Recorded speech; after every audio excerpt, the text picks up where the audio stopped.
Yeah, welcome everybody. Microphone. Now it's better, right? Yeah, can you hear me? Welcome everybody to Modern Database Concepts. Today we will talk about graphs, but not with graph DBs or RDFs, but with traditional relational databases and to work with graphs in SQL.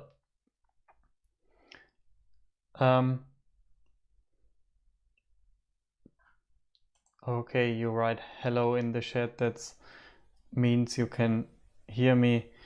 I have so many windows here. Sorry. Yeah, but I think we can start.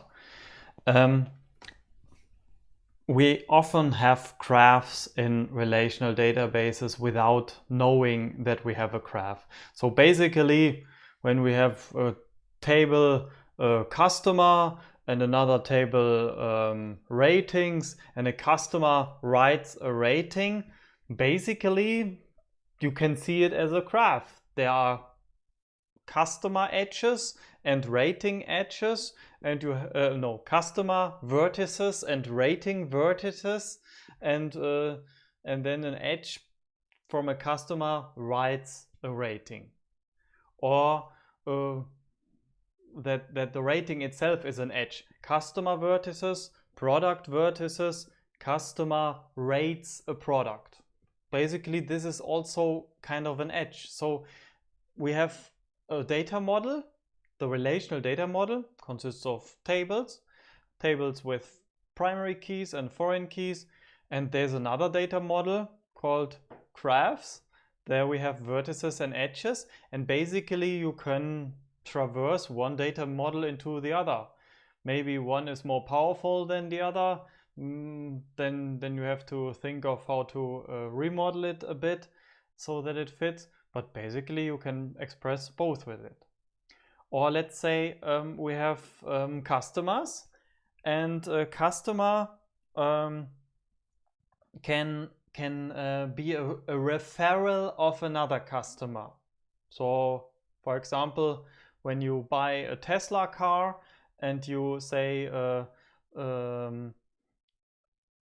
I use this referral link from Peter, then Peter gets a bonus and can win a Tesla Roadster, and you get a bonus also. So in a table you store, so we have our customer table, customer ID and the name. So Julia has customer ID 4, Peter has customer ID 3, and Julia uses Peter's referral link. So let's give it a ref column. Julia has a ref 3, and Peter maybe didn't use a ref code, so he didn't get 3 kilometers or bonus or something. And basically this is a graph. This is a graph that, yeah, write in the chat what kind of graph do we have here. So I hope you understand my question. I'm sure we have so many visitors that the right word will be in the graph. What do we model here? We model a graph, yes, but not an arbitrary graph. It's not possible that Julia has multiple referrals here. Julia only has one father, not a biological father, but a father of referrals. So Julia has only one person, but one person can have multiple referrals. Maybe Peter has a YouTube channel and he says, hey, use all my referral code, and then Peter has many referees. This goes in the right direction, but it is not 100% correct. So I wait for another word. This looks like a tree, right? Here's the node Peter. Peter has Julia. This is the root node. This is a child of the root node. Maybe Peter has more referees, and those referees again have more. Looks like a tree. What you mean is something like Julia with outgoing edge to Peter, with an edge being the referral. Exactly. Not an outgoing, in this case it's an incoming edge, but you are absolutely right. I could also draw the edge in the other direction. Basically, I could also omit the edge direction here, because we have a tree here, and typically within a tree you don't have a direction. But that's just for drawing purposes. But it is not a tree. So here it is a tree. But in general, what can you model with such a table? Which graph structure do you model with such a table? It's not a tree. Most people think it's a tree.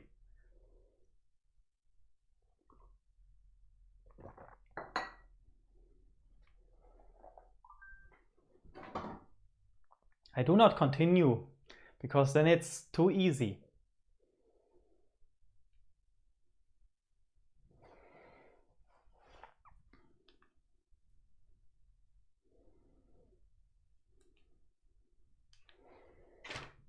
Let's take a look in the other chat. Maybe there's the correct answer. No? Not yet? So tree is not bad. Who has an idea? What does this model? It is kind of a tree structure. We have a tree has a root. Let's say here's also Barbara. Also has no referee. And then person 5, Bob. Oh, Bob is also with B. Let's say Robert, with an R. There is the correct answer. Exactly. What we have here is a forest. When you say forest, I've never heard this term. A forest in math is defined as a set of trees. So a forest can be an empty forest. I wanted to say this room is an empty forest, but no, here's one tree. So if we have one tree, that's also a forest. But here we have multiple trees, multiple root nodes, one root node. So everything with ref code null is a root. So we have a root Peter, and we have another root of another tree, Barbara, and Barbara has Rob, so Rob has referral too. So we can simply model such forests with a relational table. In machine learning, there's also a method called random forest. Yeah, from random forest,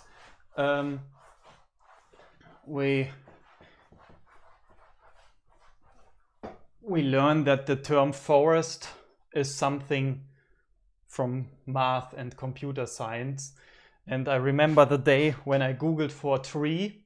I just wanted to read a Wikipedia article about tree structures. And then I saw this crazy picture with such a plant. And I thought, hey, what has this to do with a tree? Yeah, you sometimes forget that. Yeah, in SQL, or let's go one step backward, not talking about SQL yet. Let's start with math. A graph consists of vertices and edges. So a set of vertices, 0 or more vertices, and a set of edges, 0 or more edges. In the simplest form, you can just name the vertices. Vertex 1, vertex 2, vertex 3, vertex 4. Maybe you put more information here. Vertex 1 is a person called Peter with the properties name, birthday, city, and so on. So property graph. but that doesn't matter. We just say we have vertices. What data in these vertices are not important for now. And the edges, for now, edges don't have a label, edges don't have properties. We just say an edge has an origin and a destination. So from which vertex to which vertex. An edge can also be from the same vertex to the same vertex. So it is possible to have an edge from V1 to V1. Why not? This would also be possible at this graph here. Peter uses the ref code of Peter. 5 uses 5. Makes no sense, but is possible. And then to be exact, this is not a tree anymore, and this is not a graph anymore, because when Peter uses his own ref code, then it's a circle, and trees and forests don't have circles. And when Julia uses the ref code of Peter and Peter uses the ref code of Julia, then it's also not a tree anymore. So we model a forest with this data structure, but we have to be careful that we don't introduce circles here. So when we don't have circles, then it's a forest. Or cycles. Cycle, not circle. You can use both terms. There are two mathematical ways to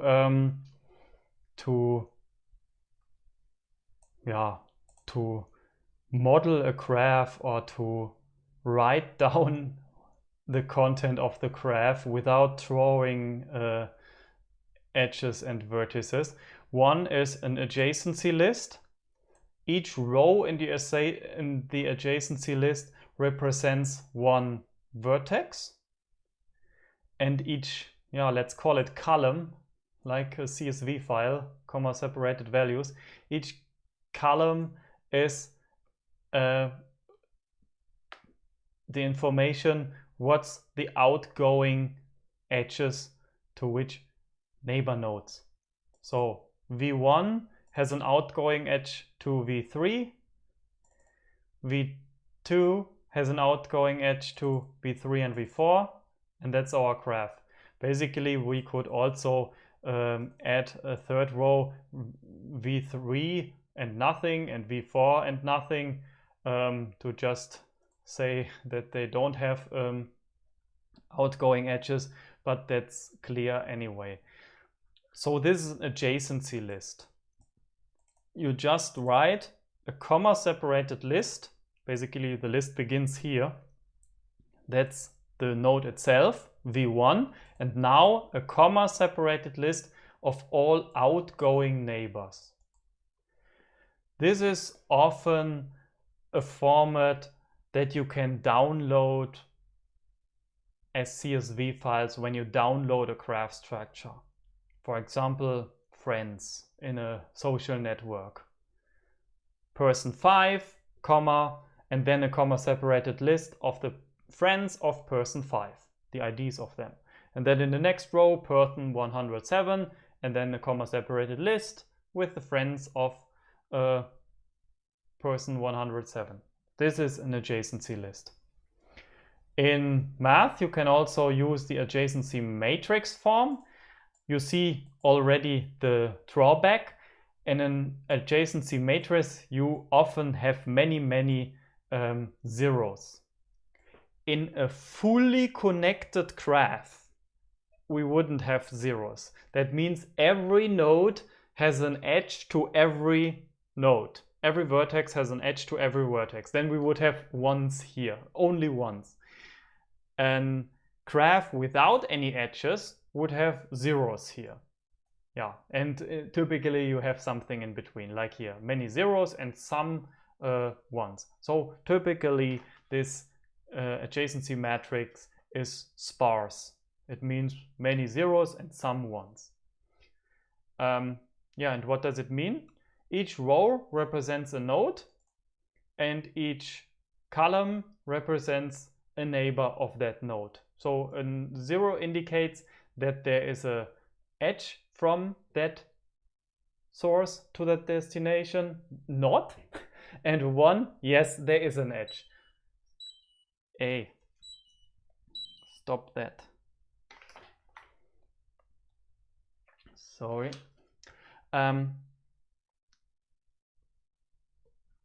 We have 3 zeros here. This means we have 3 edges. First row stands for vertex 1. Third column stands for vertex 3. So there is an edge from vertex 1 to vertex 3. This is this edge here. This one represents this edge. And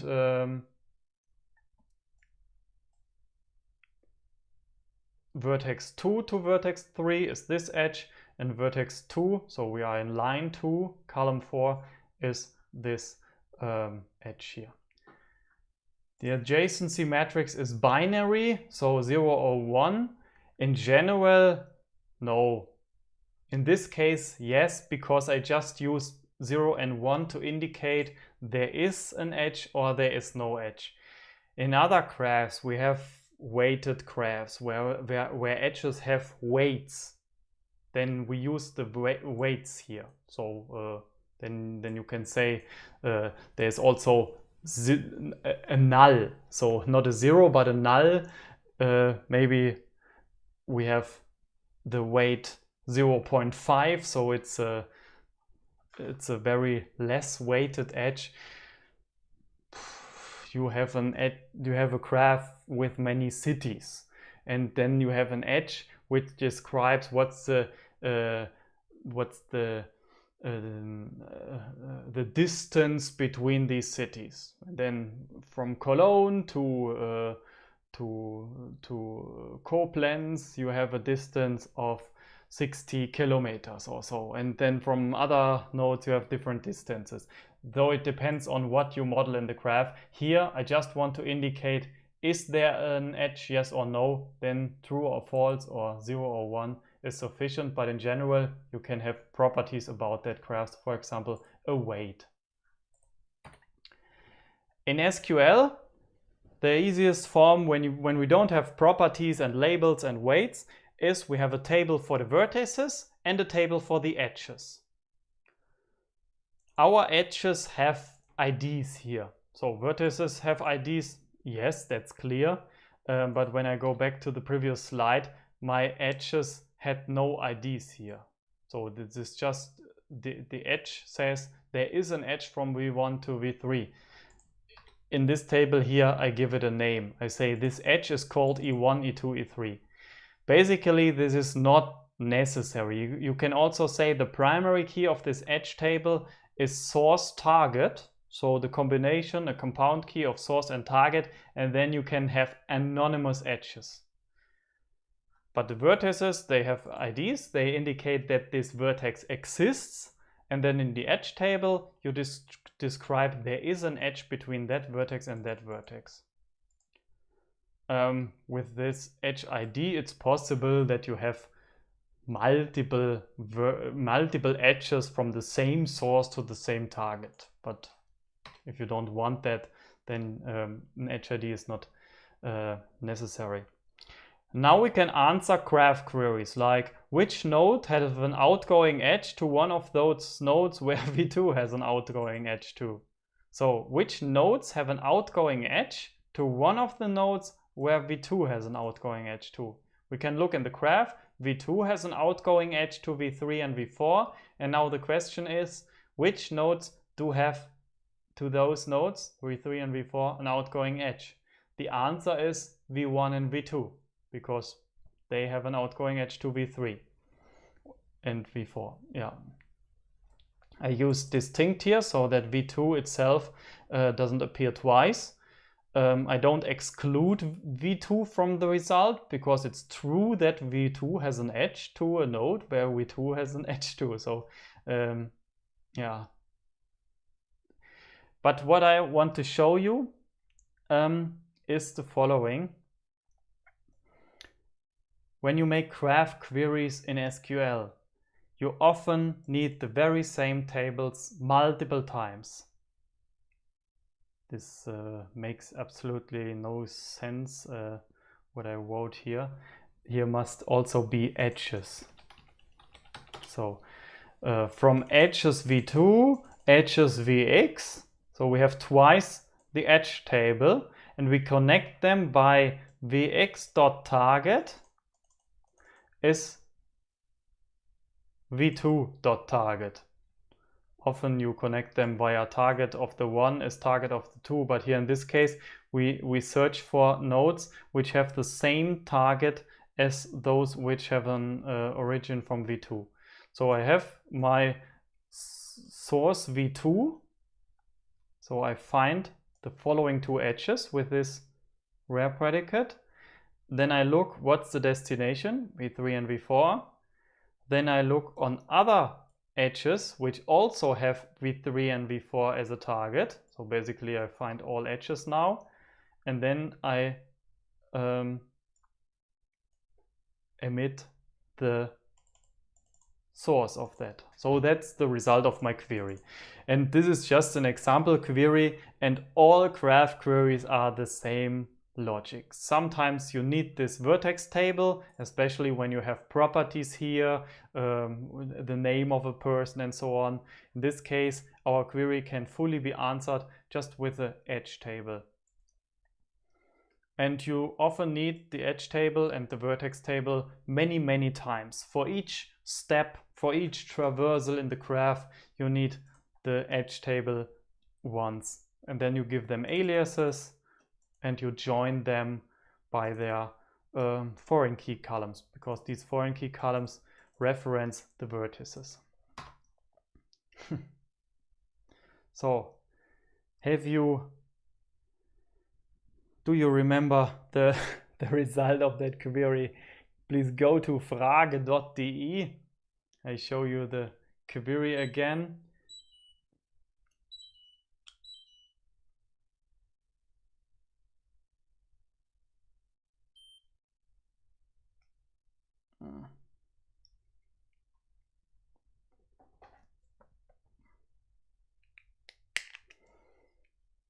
What's the result of this query? You see the tables and the content of those two tables, and you see the query. What's the result of that query?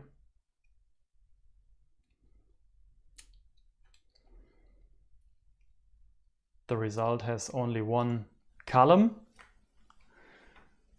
And how many rows does it have, and what are the values in that rows?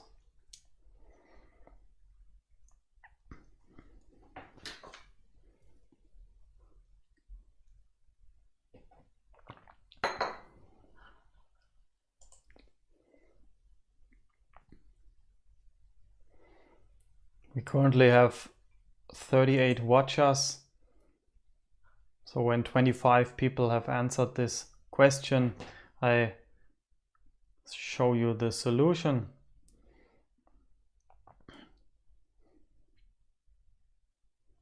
I told you the solution already, but maybe you forgot it and now you have to think again.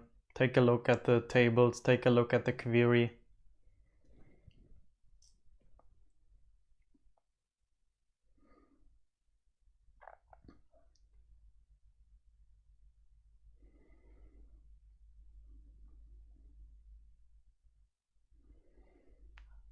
Source equals v2, target is 3 and 4.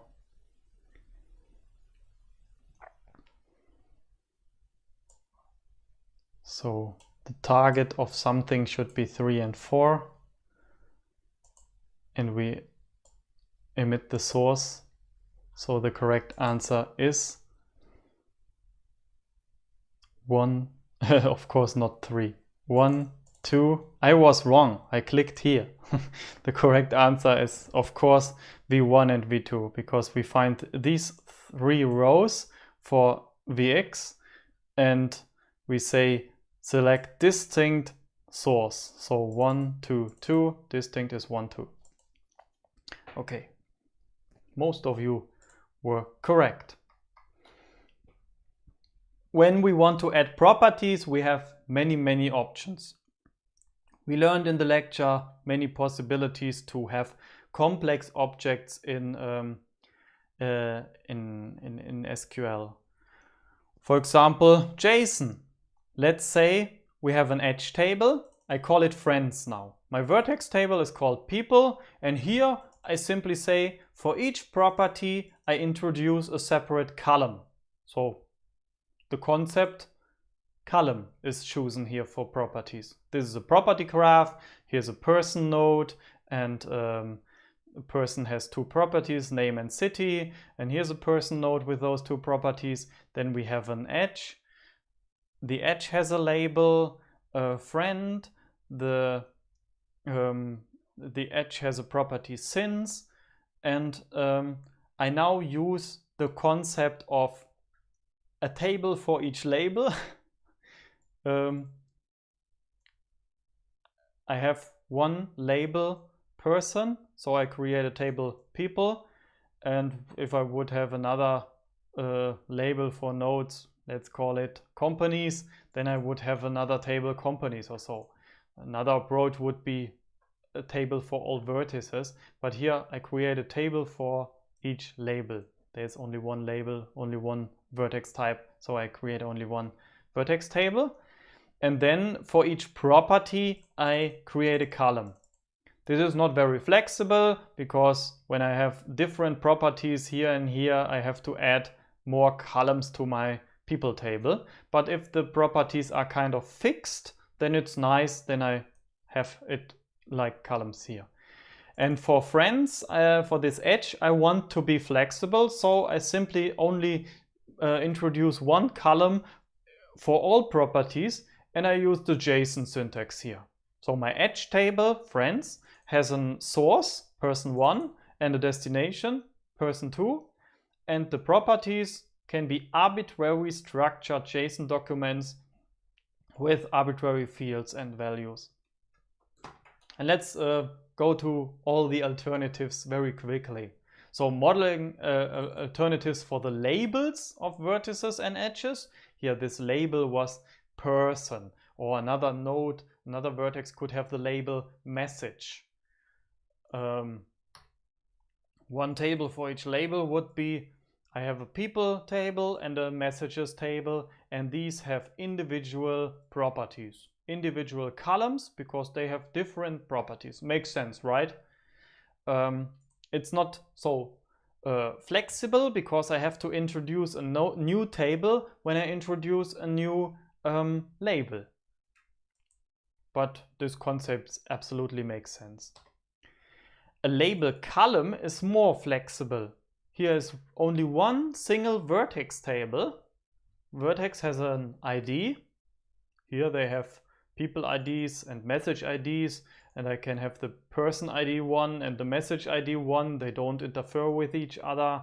And on the edge tables, I have to carefully create foreign keys to the correct tables. Here it's everything in one single table. Vertex ID 1, 2, 3, 4, 5, 6, 7, and then the label column indicates, is it a person, is it a message, or is it something else? So here person and message is on data level. It's not a column, it's not a table name.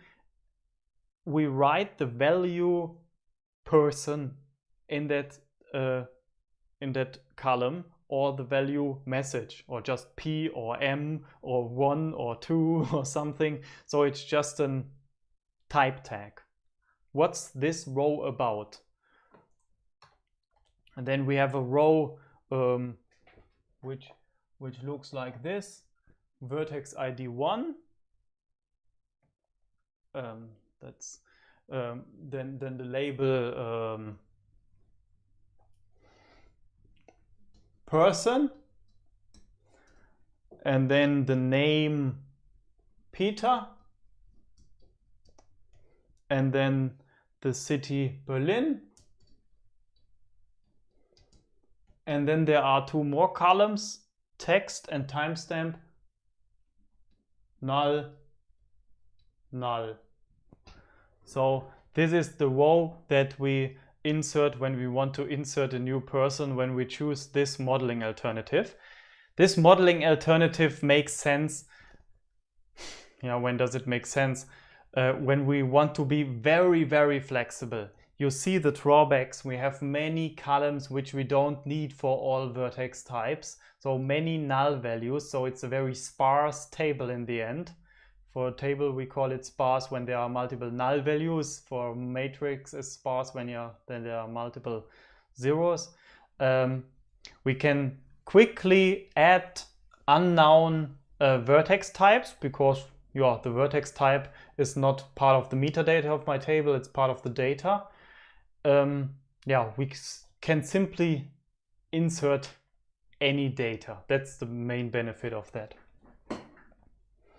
And we can, when we have an edge table, connect everything with everything because every edge has 2 foreign keys on this column here. And a third alternative would be that we create a labels table. Do I ask the question? No, I ask the question. So you see here there is no label column in this vertex table. We have instead a labels table, and I ask you now, what's possible in the labels table approach, in this approach, that's not possible in this label column approach? Is it now possible to have vertices without labels? Allows this vertices with multiple labels? Allows this for multiple vertices with the same label? Or is this and that modeling approach absolutely equivalent? So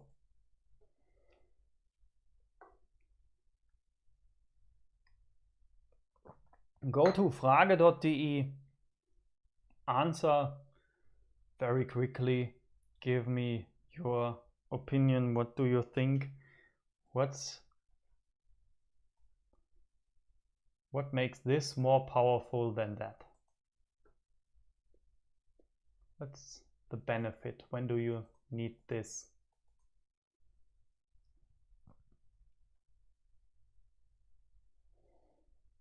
If blue would be the right answer, then nobody would use this approach here because 2 tables instead of 1.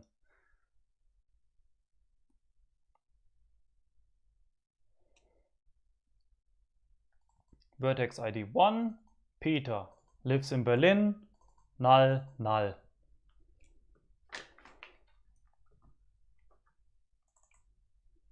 Vertex 1 has label person.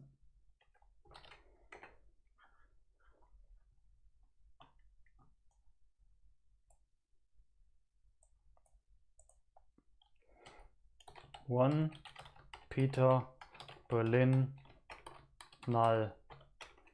Null would be the row in the vertices table, and to indicate that Peter is a person, I add this row into the other table. In the label column approach, it would look like this. One is a person called Peter. So this would be the first approach, and this would be the second approach here.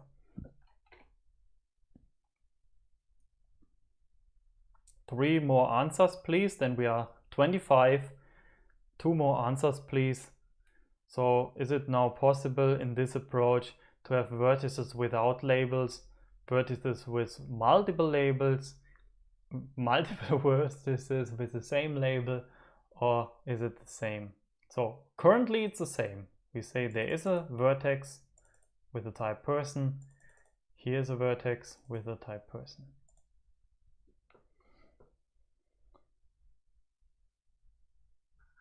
So if you have not answered yet, go to frage.de, click on the green, red, yellow or blue button. You can open this website on the mobile phone, in your browser, on your tablet, on the browser of your choice.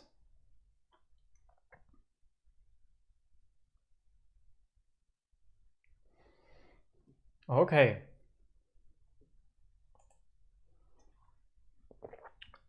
Two-thirds of you answered it correctly. The rest is mixed. Of course, vertices with multiple label is now possible. Now we can say Peter is not only a person, but also a student. So we introduce another row in that labels column, and this makes it possible that we have multiple labels for one person. You could now say, okay, I could use this approach and use JSON here and not varchar and store an array. Yes, that's true. Yeah, but when we take simple atomic SQL 93 standard values and data types, then this would be the approach for a normalized table, and you want to allow that a node has multiple labels. By the way, vertices without labels is possible here as well. Simply say the label is null. Here you would not introduce a row in the labels table. Here you would say label is null. And multiple vertices with the same label is of course also true here. You say this is a person and the next row is also a person. So this is clear that you can use the same label multiple times. Doesn't it also allow for a vertex to have no label? That's what I showed to you here. Vertices with no label is also possible by simply saying I use a null value in the label column. Yeah, how to model properties. I already showed you two alternatives. One alternative was JSON. You could also use XML or something, but let's start with one column for each property. So person has properties person ID, name and city. So we create in our, that depends on which did you choose for the label. Let's say everything in one big vertex column. So a label column here. We introduce the properties as columns, name, city, text, timestamp. That is the approach that I also used for all three on the previous slide. Another approach would be using just one property column of a complex data type. So we store a JSON object there or an XML document which stores arbitrary properties. Here we are much more flexible, and we only need one column, and we don't have thousands of null values in this case when properties are not relevant for that kind of vertex and so on. And a completely different approach with, again, no complex data type, but with full flexibility, is a so-called attribute object value approach, using a properties table.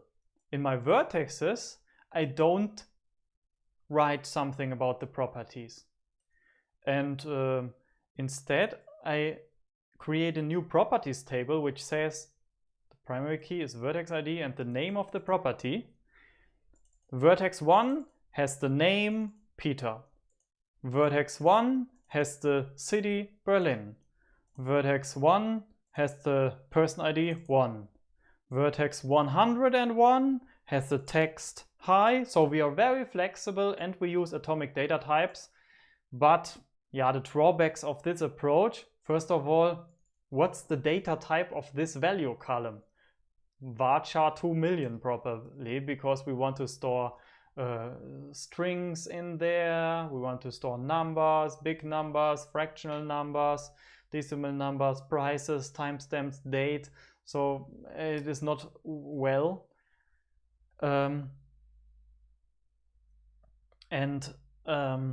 Another drawback is it is very ugly to work with. So when people model data in such a format, the first thing that I recommend is create a view that lets your table look like that.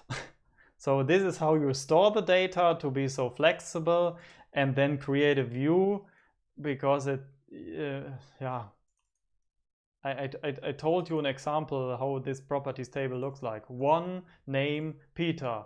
One city, Berlin.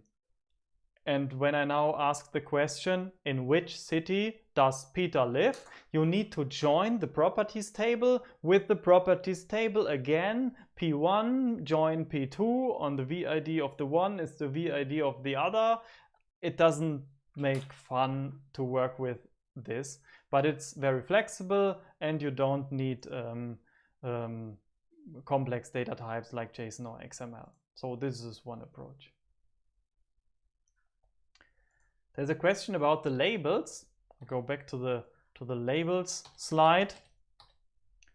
Wouldn't it be more efficient to store labels in a separate table with a label ID and a label name and have a mapping table? Yeah, but this doesn't make it more powerful. Here we talk about powerfulness. You talk about performance, efficiency. So is it faster to scan for label ID 5? Give me all nodes with label ID 5 is faster to say give me all nodes where the label is person. So searching for an integer is faster than searching for a varchar. That's true, but on these slides I talk about powerfulness, and powerfulness means I can express more than in the other approach. Here I am very flexible introducing new unknown labels. I can quickly insert a new vertex with the label company. Here it's not possible. I need to create a table first. In this labels table we answered it. It's possible to have vertices with multiple labels. A question in the chat: can we answer questions in the exam in German or English? I will write this on the first page. You are allowed to answer in German, you are allowed to answer in English. That's both possible. You can choose, and you can also mix. It's possible to answer in German and English. You can also ask questions here in German in the chat if you want. I can then read them and translate them for the others. So if this is a problem for you to ask questions in English, then you can also ask them in German. And in the exam, of course, I think this is clear that you are allowed to write it in any language.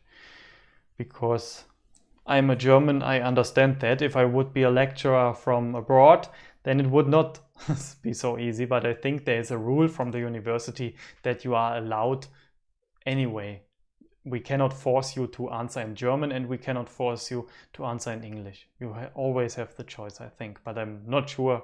But for my exams, you always have the choice. Modeling alternatives for properties. I had this already. And here the last sentence. Combinations are possible. One popular approach is using one column for the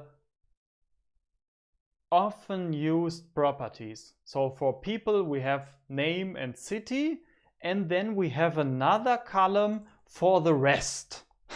Then we have benefits mixed from both approaches. So then we have a fast and efficient search for the typical approaches, and the further properties are simply in a JSON format or an XML format or in a properties table for arbitrary other things. So when you go into a web shop, then they store for each article the description, the price into columns, and all other properties like the size of a product or the weight or the capacity of a hard disk or the color of a pen or the gigabytes of the mobile phone or the type of the battery. These specific things you store into a properties column, and the often used things that you often use in filters and aggregations, you make normal columns, name and city, for example. So combinations are possible between all those approaches. Now I come to a much simpler approach. That's the one I started with today. That was the tree structure or forest structure. And you see here a property graph that forms a tree. Basically, it forms a forest because we can have multiple roots here. What it does is every person who has a PhD has a doctor father or a doctor mother. So here is Joseph Louis Lagrange, and Mr. Lagrange has Leonhard Euler as his doctor father. My doctor father is Stefan Desloch, his doctor father is Theo Herder, and his doctor father is Wedekind, and so on. So you have a big forest because there is not one single root doctor, the doctor where everything started. I think there are multiple doctors without doctor fathers. The question is, how did they become a doctor? Maybe a king made them to a doctor, or a queen or something. Don't know. But this forms a tree. So we only have 1 or 0 doctor fathers, not multiple ones. And I like this example because this is better than talking about real children and father and mother, because we have 2 parents and this is not a tree then anymore. This is nice. And the other thing why it is nice is that there are websites where they collect really the doctors of the world. So I can really write Schildgen here. That's my name. And then see, okay, there's only 1 doctor in this database, or maybe 1 doctor in the world. I don't, this is mathematical project. So the medicine doctors are not in here. So if I Google for Dr. Schildgen, there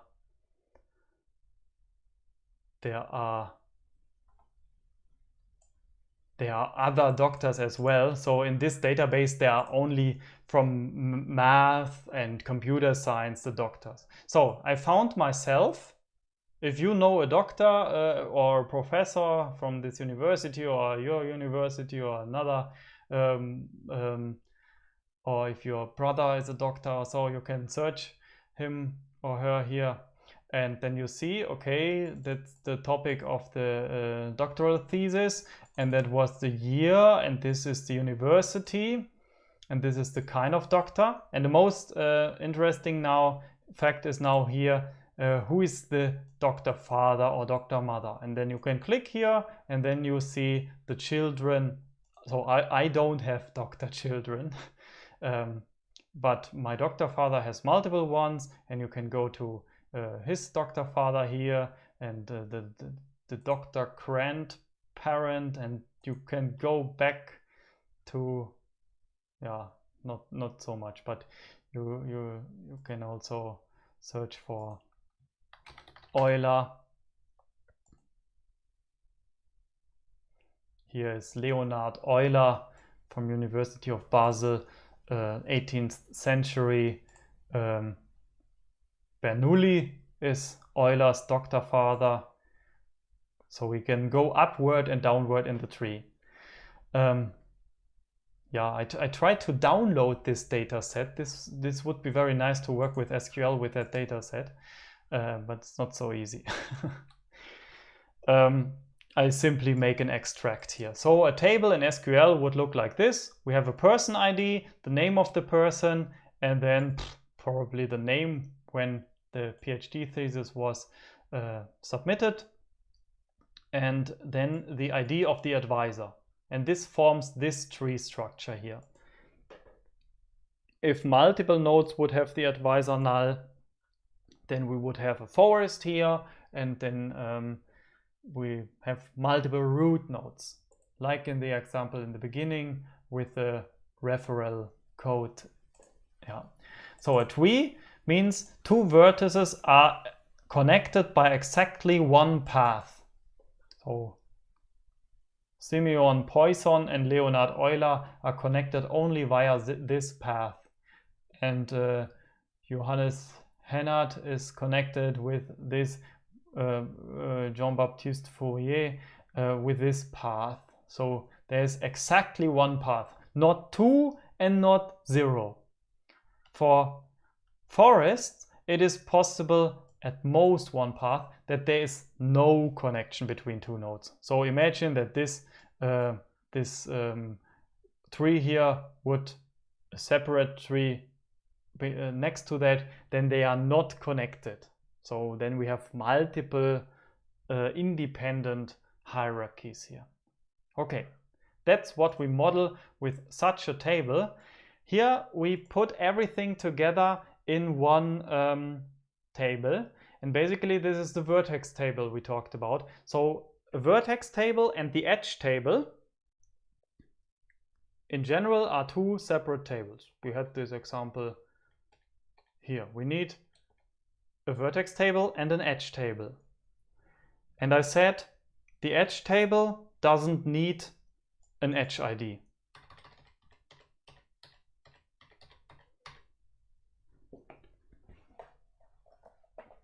So what we learned so far would basically look like this. We have a vertex table called people, well, let's call it PhD, with all the doctors. It has the columns person ID and name and year. And then we have an edge table. I write it here. The edge table advisor. The advisor has let's call it student. So that's the ID of the student. So I have here Leonhard Euler and Lagrange. So basically you would need to store two tables here. Here the PID is the primary key, and here student and advisor. So Lagrange has the advisor 1. But this is not a graph what we have here. In a graph, arbitrary things can be connected with arbitrary other things. Here, every vertex has only one father. This means it is not possible that we have two rows with the same student ID. So student 2 has also the advisor 3 is not possible, because every person has only one advisor. It's a 1-to-n relationship, and not like in general graphs n-to-m relationships.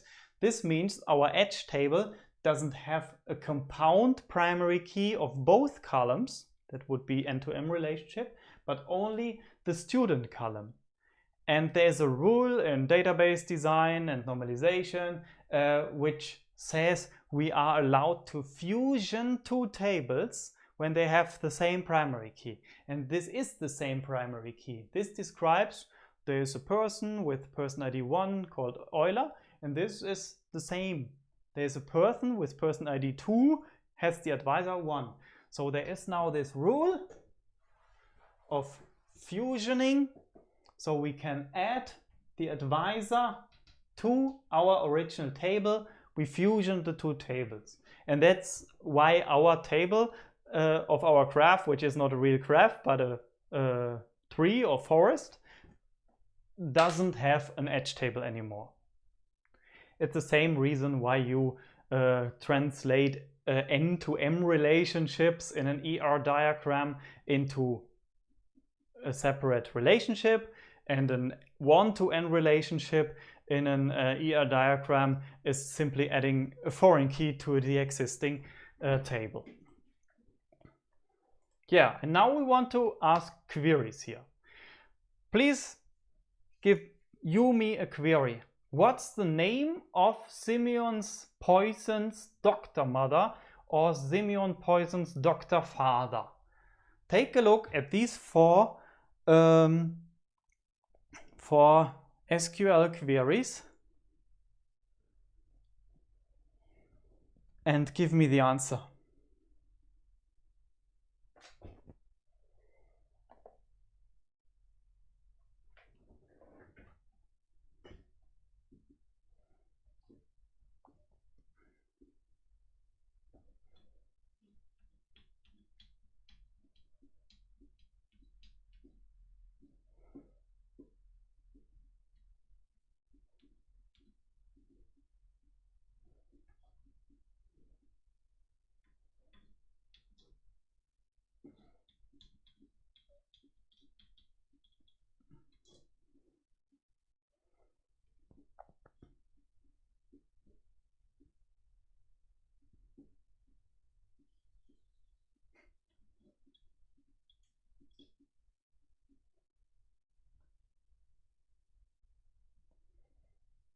Only 2 people have answered yet.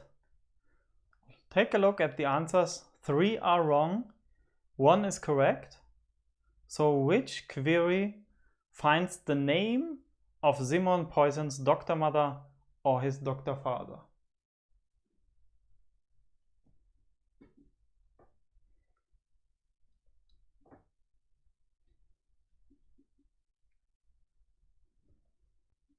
Simeon Poisson did his PhD in 1800. The advisor is person 2, so it is Lagrange. But how to express this in SQL? This is nothing new, so this is something you should also be able to answer in the 4th semester Bachelor Computer Science. That's just SQL. It's not very easy because you need the PhD table multiple times. That's typical for graph queries in SQL. So 10 seconds. 9, 8, 7, 6, 4, 3, 2, 1, and I count until 8 because there's an 8-second delay. 5, 6, 7, 8, and I show you the solution. I have to look on that solution as well. Yeah, here it is. Yeah. So what's it? So we have person 1 and person 2, and person 1 has the advisor person 2, and person 1 has the name Simeon Poisson, but I need to then output person 2.name, so I must write person 2.name here. So here this yellow one looks better. Person 2.name is the result that I want to output. So person 1 and person 2. Person 1 has the advisor person 2, yes, and person 1 is Simeon Poisson, so person 2 is his advisor, and I output the name. Very good. Almost everybody did it correct. Here's again the correct query. Yeah, and what's typical for graph queries is that you need to join the vertex or the edge table. Here it's basically the same multiple times. And when you want to find the doctor grandfather, so the doctor father of the doctor mother or something, then you would need this table 3 times. Yeah, but we are very limited. We can only do this, we cannot find the root node or something. Okay, we can find the root node by looking who has advisor null, but let's go to an example where we count how many descendants one person had. How many students does one advisor have? It's very easy when we only count the direct students. That's very, very easy. Group by advisor.name. We again take the PhD column, the PhD table twice. Once is the advisor, once is the student. So the advisor's person ID is what the student has in the advisor column. So we do this joins so that we have access to the name of the advisor. And then we can group by that name and say count student.pid, and then we see Lagrange has 2 students and Euler has 2 students. So when we take a look at this table, we see Lagrange has the person ID 2, appears twice, and Euler with the person ID 1 appears twice here. So what we do is we first join this table with advisor equals PID. So we take a look. Euler has no advisor. Okay, we don't do anything. Lagrange has the advisor 1. So we append the name of the advisor here. And here as well. And the Lagrange appears then here after the join. And then we group by this new name column here. And that's why our result looks like this. We have for every person the number of students. That's also basic SQL. There's nothing special. Again, we need the PhD table multiple times to join the hierarchy together. And if you would, if you want to count how many students do they have plus the indirect students, so also the students of the students, then we need another join and so on.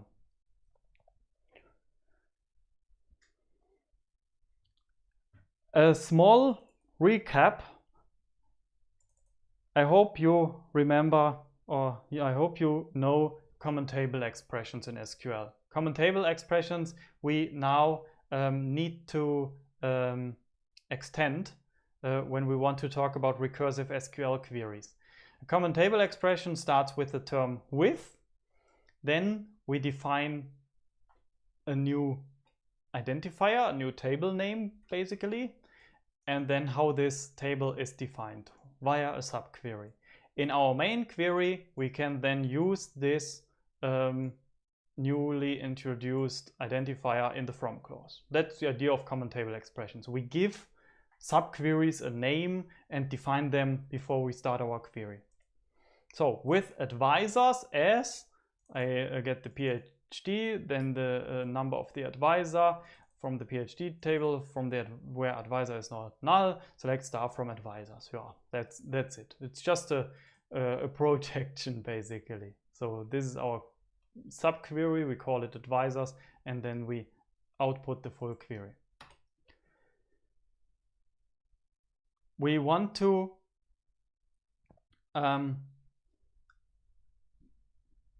go one step further. So in this result, we say the person 2 has the advisor number 1. Who was it? Lagrange has the advisor Euler. Person 3 has advisor 1, person 4 has advisor 2.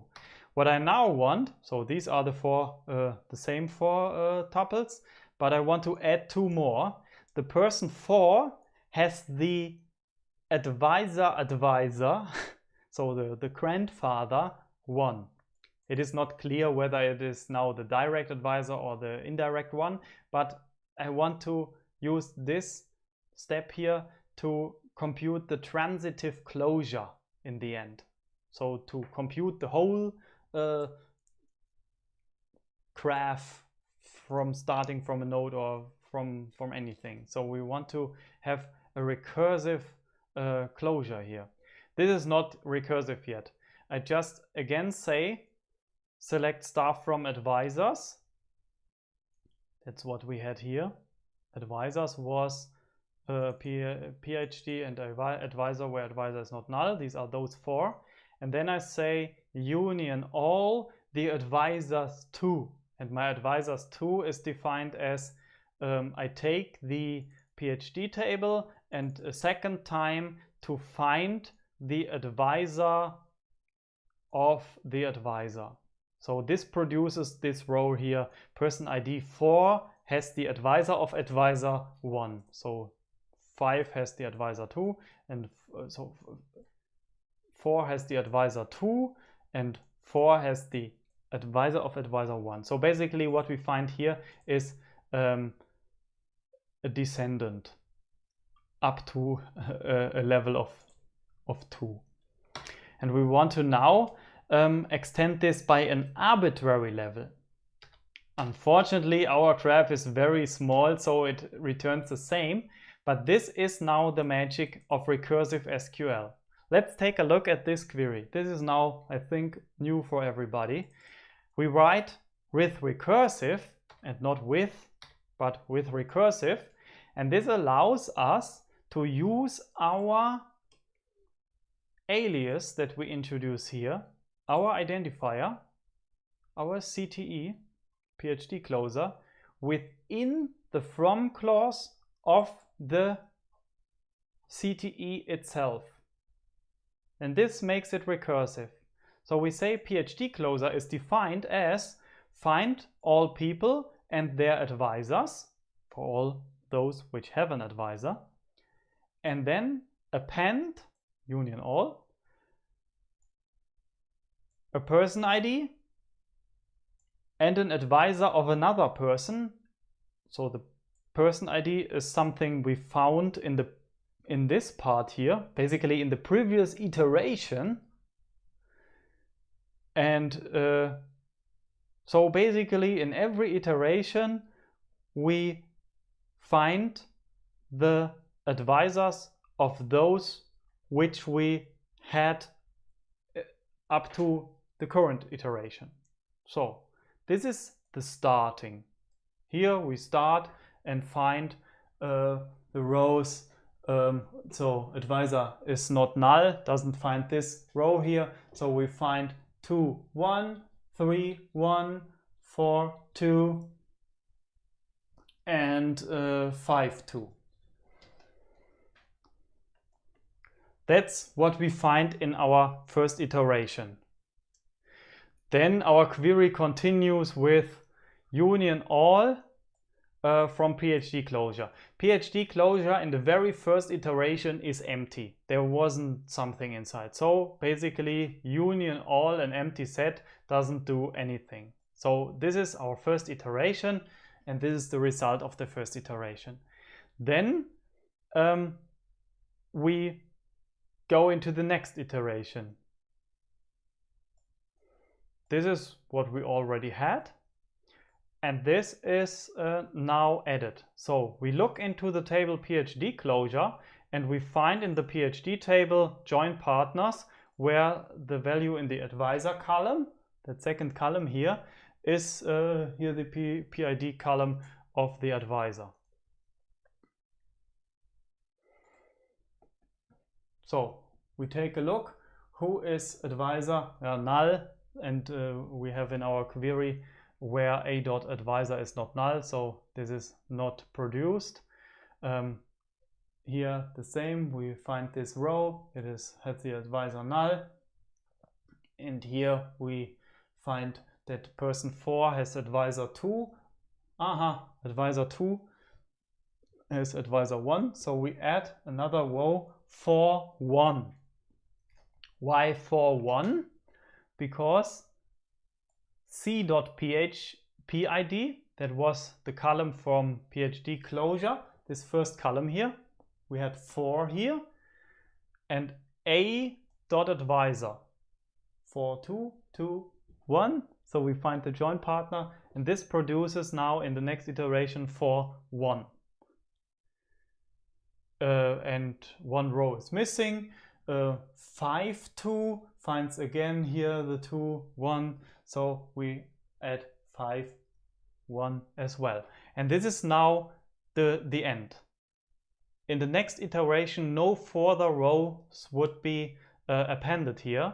And that's the magic of recursive SQL. You use in the from clause of the CTE itself, and you have to be very sure that this terminates. If there would be a loop, an infinite loop, then your database system would say, okay, stop, this doesn't never terminate, this doesn't never end. So there's a maximum depth of recursion of, I don't know, 30 or something. I don't know. No, not, I don't know. But it will return an error when you have a cycle. When you would say here, Euler has the doctor father 5, then it would, yeah, append this all the time again and again. And you have to use union all in your queries here. So the first step when you write recursive queries is you compute the transitive closure. Basically, the transitive closure shows you a row when there is a path in the graph from that node to that node. So there is a path from 2 to 1. Yeah, of course, because person 2 has the advisor 1. That this is a direct father. But there's also a path from 5 to 1, the father of the father in that case. And if our tree would be very giant, we could now compute the transitive closure of the whole world's PhD. But yeah, is this interesting that there is a path from there to there? No, but this is the beginning. This is the beginning for everything. We can now use this common table expression and not say select star from that, but now we can group by again. Before we do that, here's another question. What would be if we would not write where advisor is not null? So I mark this line now. Why is this important?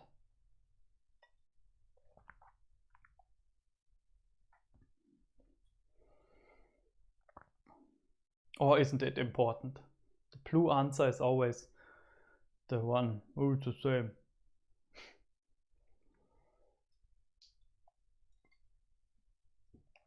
Think a bit. Why is it so important, that predicate?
So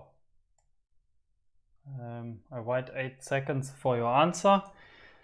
Why is it so important that we have where advisor is not null here?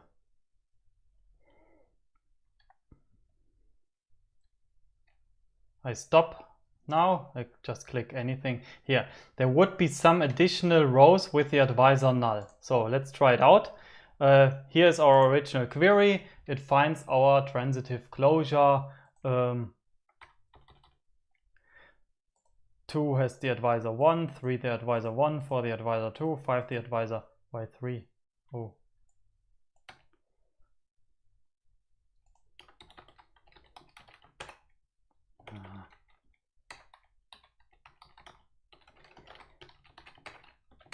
I create the table, insert the 5 PhDs, okay, and then yeah, so these are the direct ones and these are the indirect ones.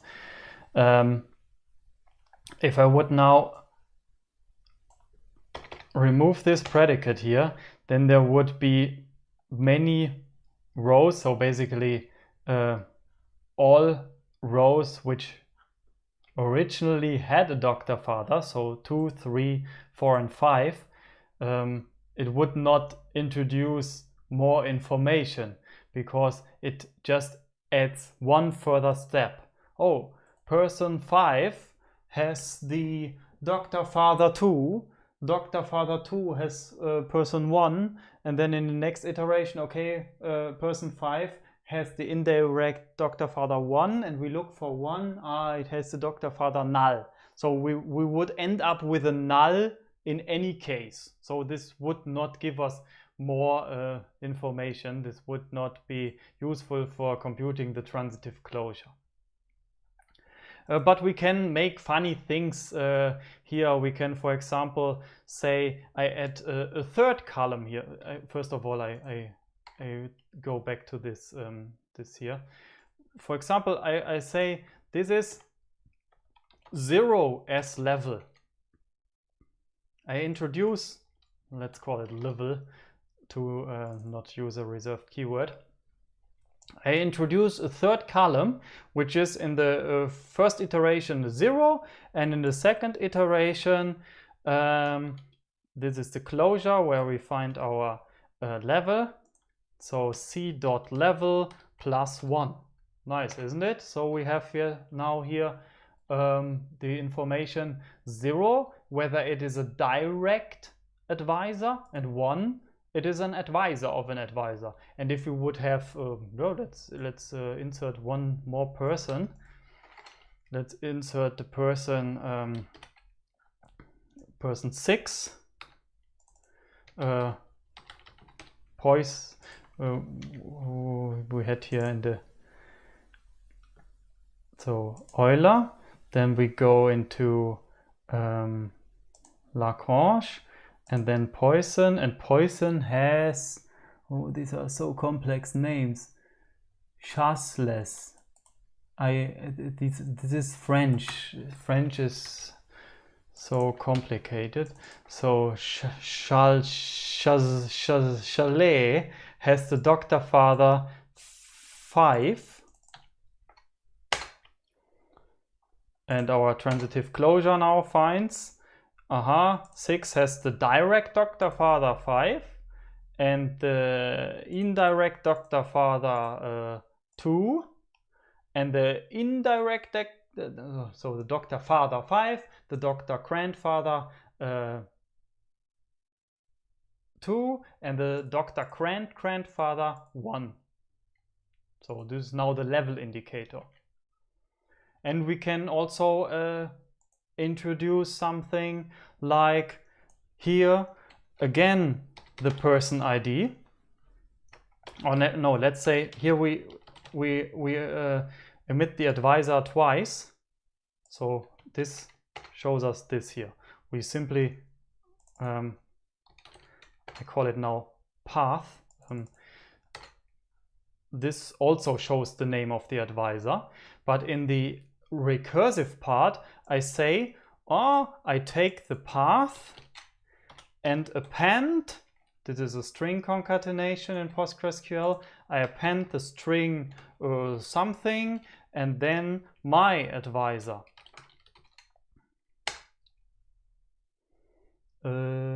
Integer and text cannot be matched, yeah, because here advisor is an integer and here we construct a string, so I simply append this to the empty string. And now we have something like this. Person 2 has 1, and then person 4 has via the person 2 a path to 1, and the person 6 has via the person 5 and 2 a doctor father back to 1. So you can do very crazy things here to compute path expressions. Yeah, like a file path to a folder or so. I have this example also here on the slides, so you do not need to take notes. Does anybody take notes on videos? Yeah.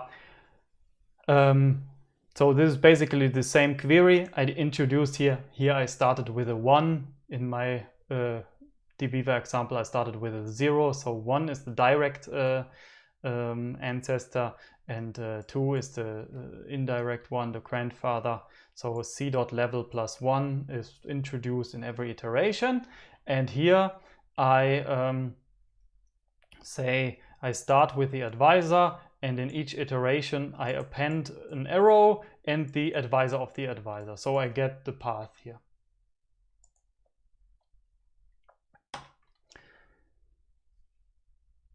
And what you can now do in the main part of the query, so currently we always did select star from to watch at the transitive closure, but we do not only want to watch at this closure, we want to compute and work with it. We can again do our count star query. So take the advisor. This is also the direct advisor, the indirect one, the indirect advisor, and so on. And then count star, group by advisor. And this answers now the questions: how many descendants, doctor children, grandchildren, grand-grandchildren, grand-grand-grandchildren, up to an arbitrary level, does every advisor have? And this is a very nice query, which is not possible with traditional SQL. For this, you need recursive queries.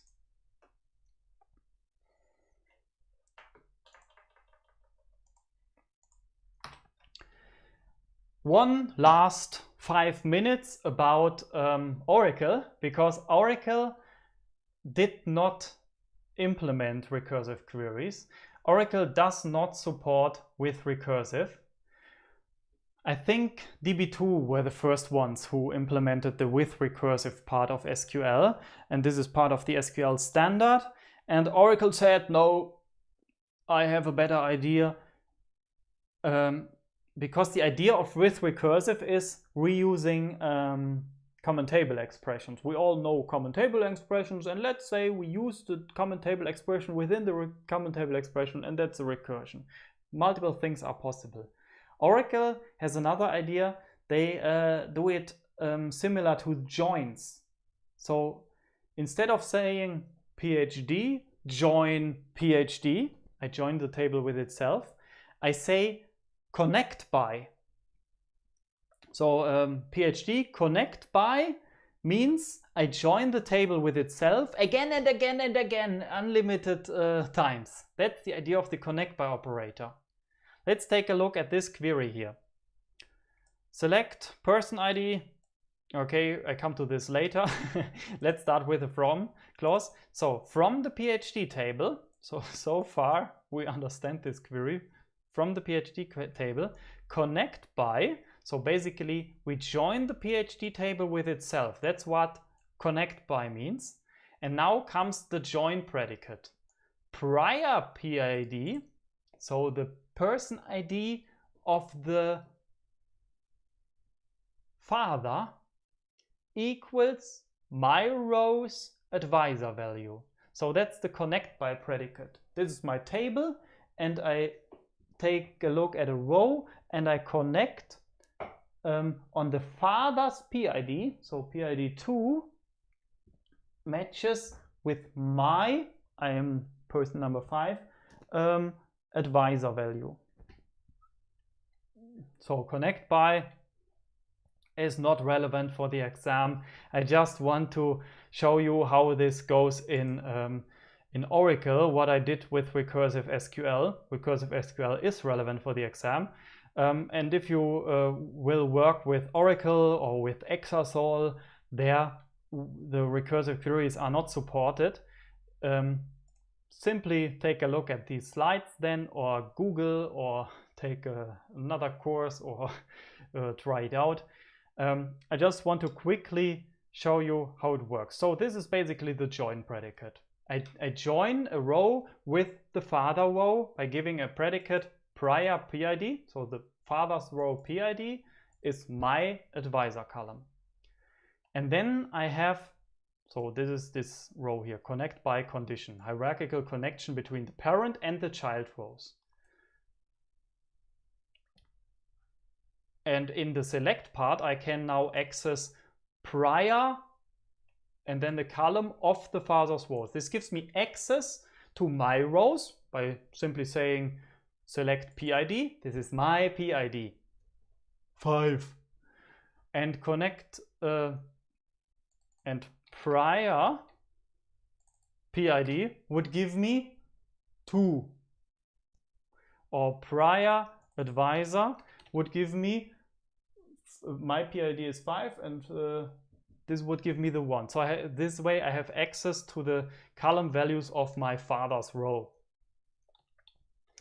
Connect by root goes as far as it can go. So the idea here is not to compute the transitive closure step by step, but go as far as you can go in the tree. So we start here. I am person number 5. So I output 5, select PID, connect by root. So go as far as you can go. Oh, my advisor is number 2. The number 2 advisor is number 1. Aha, here I cannot go further. So I go into the advisor column. So is it null then? Makes no sense. So it should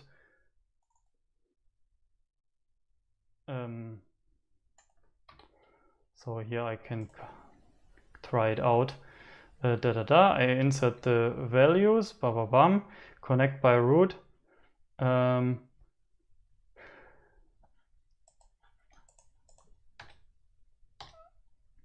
Column of the highest parent row. Oh, I know. We go downwards in the tree. So we go,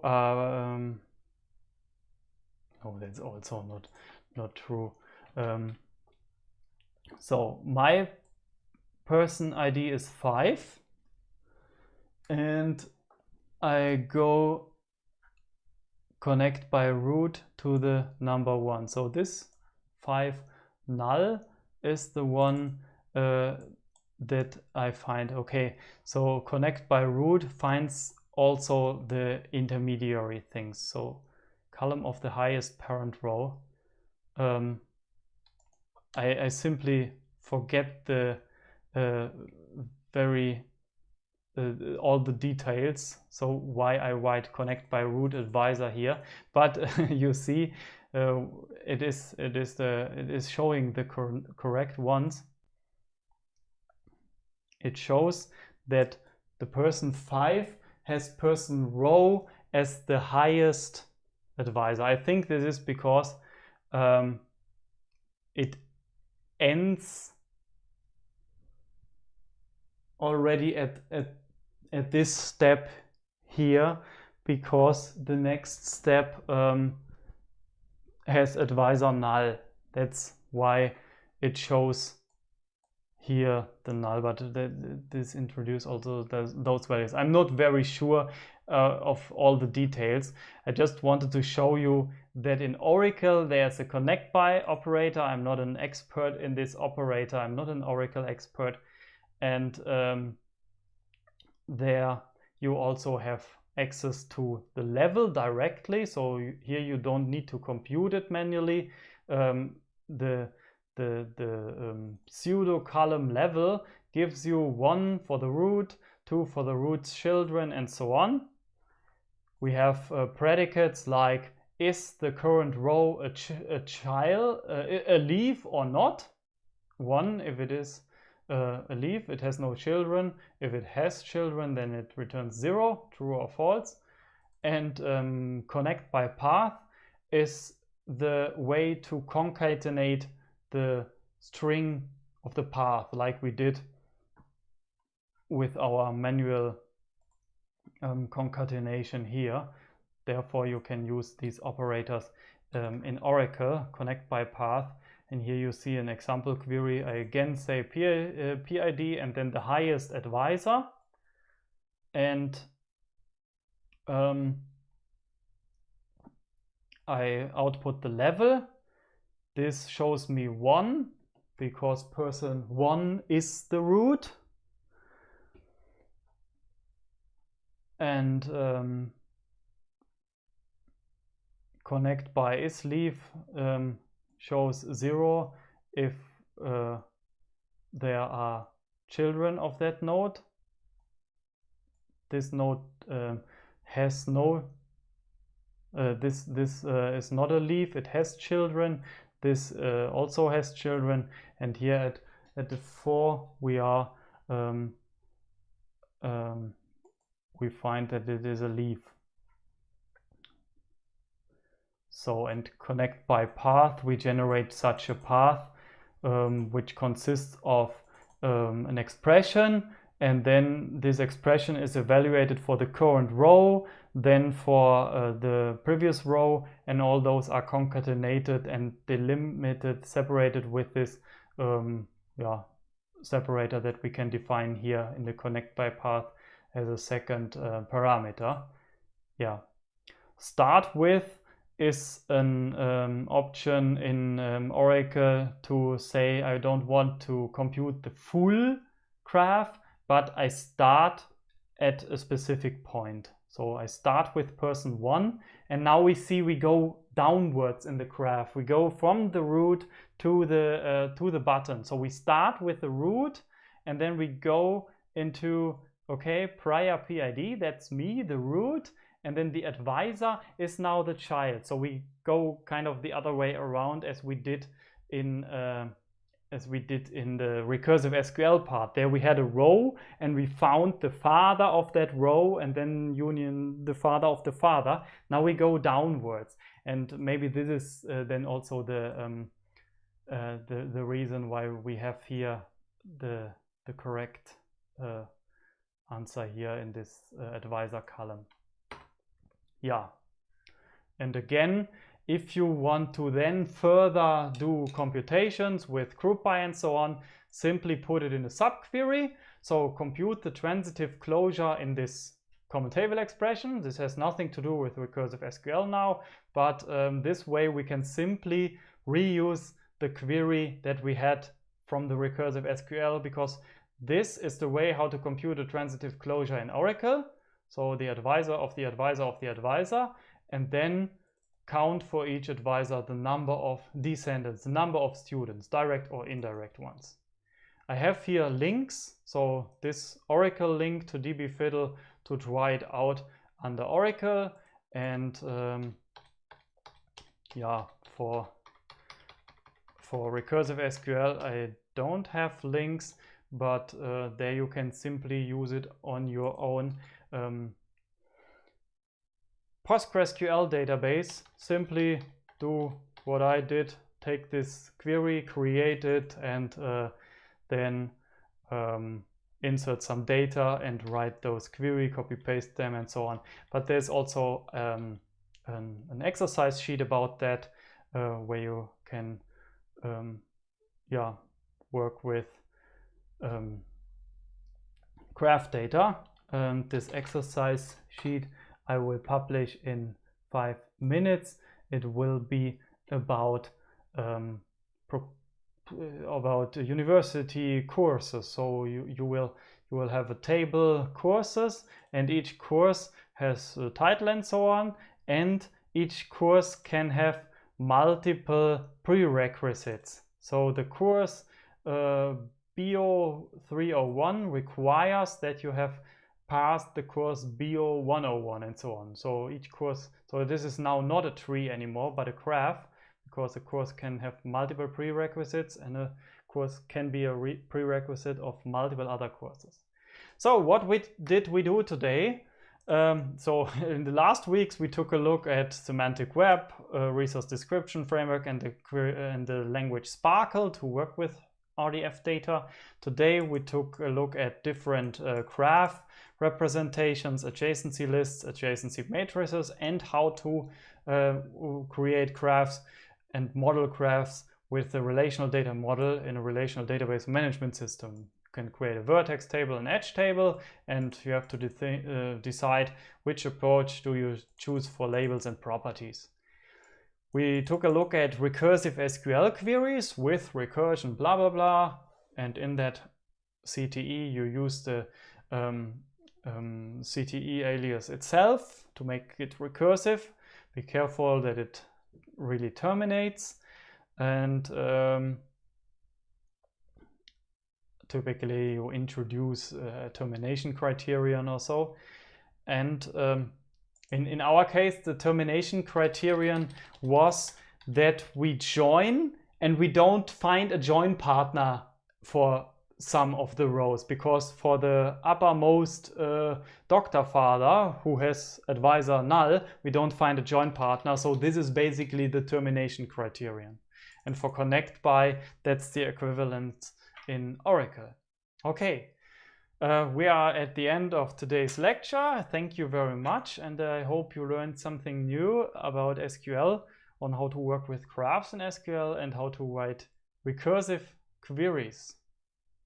Thank you very much.